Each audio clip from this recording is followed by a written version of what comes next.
Hello, dear friends. Good morning to all of you. My name is Abhinandan Singh, lecturer, Government Polytechnic, Janset, Muzaffarnagar. Now, in thermal engineering, today we will discuss about two major topics, approaches. First one is macroscopic approach, and second one is microscopic approach. Okay. Every substance is composed of a large number of molecules. जैसे आप लोग जानते ही हो कि कोई भी system है या कोई सब्सटेंस है या कोई पदार्थ है, वो क्या होता है, एन नंबर ऑफ मॉलिक्यूल से मिलकर बना होता है। और उस एन नंबर ऑफ मॉलिक्यूल्स में नंबर ऑफ मॉलिक्यूल्स एन का मीन्स मतलब एन नंबर ऑफ 1000 भी हो सकते हैं, 1 लाख भी हो सकते हैं, 10 लाख भी हो सकते हैं। That is depend upon the system. Okay, या सब्सटेंस पे डिपेंड करता है। Next one is the properties of the substance depending on the behaviour of this molecule. जो हमारी वो प्रॉपर्टी, जो सब्सटेंस है, उस सब्सटेंस की जो प्रॉपर्टीज होंगी, प्रॉपर्टी जैसे आपकी अभी सभी जानते हैं प्रॉपर्टीज, जैसे pressure, temperature, volume, entropy, enthalpy, these are the main properties. तो जो इस सब्सटेंस की प्रॉपर्टीज होंगी वो किस पे डिपेंड करेंगी, जो हमारे मॉलिक्यूल्स उस सब्सटेंस के अंदर प्रेजेंट है उनका क्या बिहेवियर है, उनकी रैंडमनेस कैसी है, उनका टेम्परेचर हाई है, प्रेशर हाई है, वॉल्यूम उनका कम है, स्पेस कम ले रहे हैं, एंट्रोपी या एनर्जी रिलीज कर रहे हैं या गेन कर रहे हैं।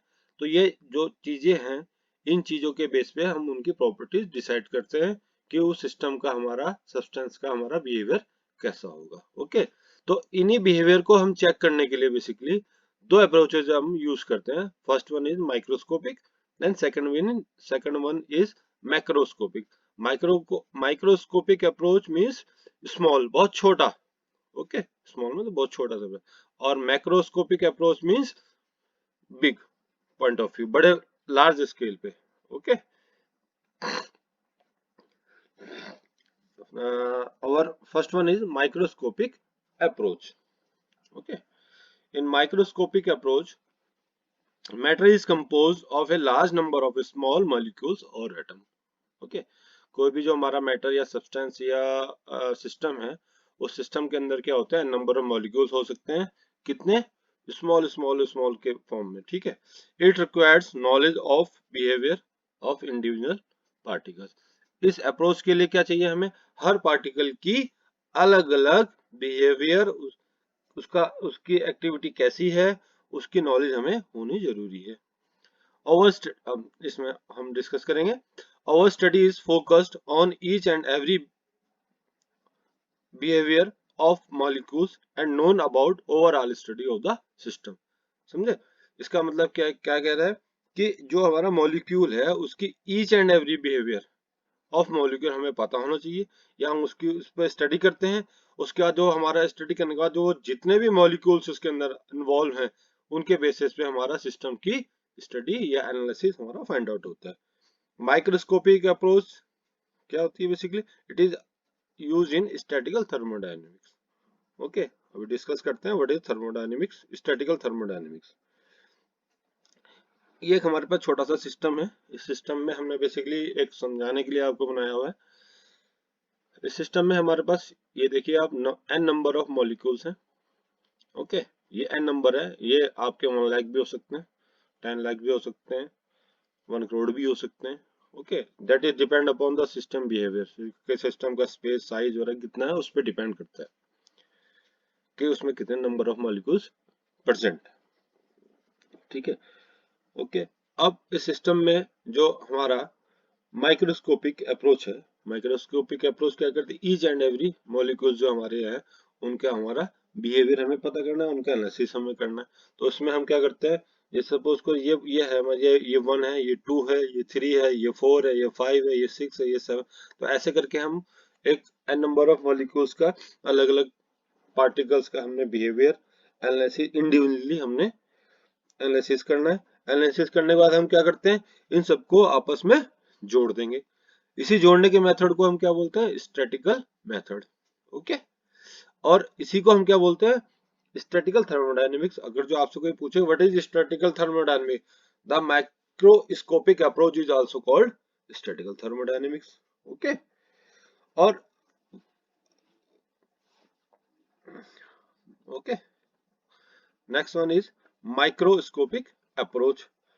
ठीक है, इन माइक्रोस्कोपिक अप्रोच, ओके ये क्लियर हो गया। इन माइक्रोस्कोपिक अप्रोच में हम क्या करते हैं, in this approach a certain quantity of matter is considered without taking into account the event occurring at the molecular level।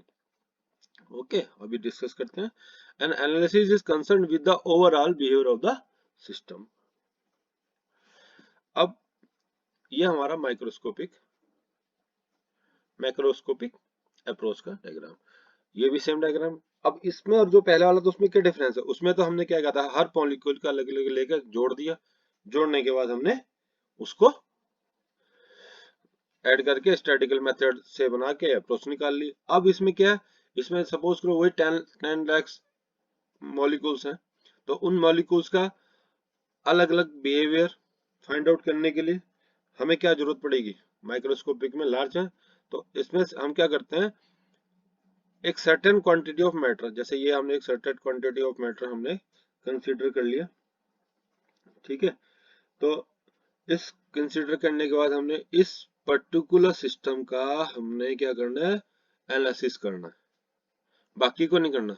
हम ये कंसीडर करके चलेंगे कि भाई ये जो बोल रहा है ये वाला सिस्टम, बाकी सिस्टम भी सेम है होगा।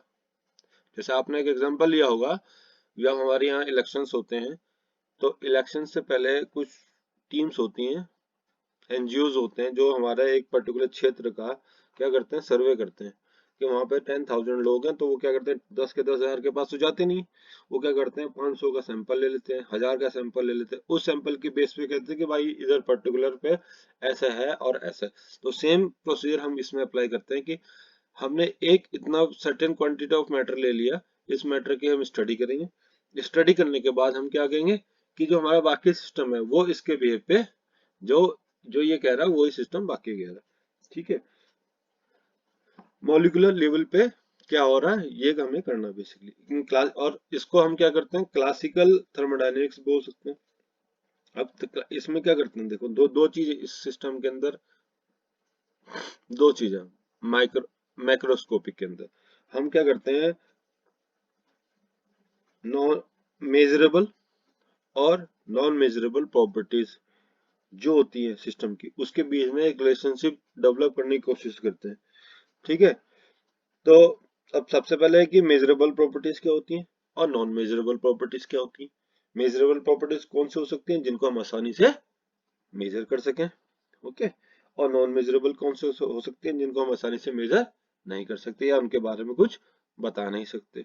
तो मेजरेबल प्रॉपर्टीज कौन कौन से आ सकती हैं, जैसे टेम्परेचर, प्रेशर, ठीक है, आपका टेम्परेचर हो गया, प्रेशर हो गया। जैसे आपका मैंने पूछा, जैसा सपोज आप किसी रूम के अंदर बैठे, मैंने कहा इसका टेम्परेचर बताओ कितना, आपने थर्मामीटर लिया, थर्मामीटर से चेक करके तुम बता दिया। ओके, प्रेशर पूछा कि एटमॉस्फेरिक प्रेशर है, हाई है, जाई है, लो है, ठीक है, तो आपने प्रेशर चेक किया, प्रेशर चेक करके बता दिया।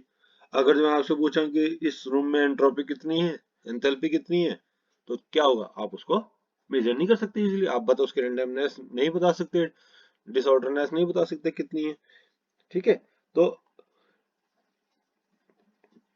ये जो रिलेशन हमारे दोनों के बीच में देता है, ठीक है, उसको हम बता सकते हैं कि भाई ये ट्राई करता है। अब ये ट्राई करने के बाद क्या होता है, अब हमने क्या किया, इसमें सर्टेन क्वांटिटी ऑफ वॉल्यूम तो हमने कंसिडर कर लिया ये मैटर का। अब हम पे क्वेश्चन है कि भाई हमने कितना कंसिडर करना है कि इसका एनालिसिस पूरा सिस्टम का हो जाए इसका।